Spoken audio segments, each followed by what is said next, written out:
Hi అండి, నేను మీ విజయలక్ష్మి. మీరు మన ఛానల్ ఎంతో ఆదరిస్తున్నారు, అభిమానిస్తున్నారు. మీ అందరికీ నా యొక్క కృతజ్ఞతలండి. నాకు ఈరోజు నా ఫస్ట్ కేసు అంటే లీగల్ సెల్ అథారిటీ తరపు నుంచి నన్ను అపాయింట్ చేశారు. నా ఫస్ట్ కేసు నేను డీల్ చేస్తున్నాను.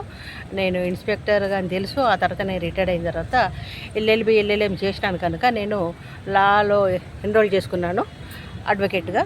తర్వాత ఈరోజు నా ఫస్ట్ కేసు అండి. ఆ ఫస్ట్ కేసులో పాపం 2022 నుండి 2013 నుండి ఒక అమ్మాయి న్యాయం కోసం పోరాడుతుంది. ఆమె బీదమ్మాయి కనుక లీగల్ సెల్ అథారిటీ వాళ్ళు నన్ను అపాయింట్ చేసింది. ఎందుకంటే నేను police the same time advocate కనుక ఎల్ఎల్ఎం కూడా చేసిన కనుక నేనైతే బాగుంటుందని నన్ను అపాయింట్ చేశారు. ఈరోజు నేను కోర్టులో అటెండ్ అయ్యానండి.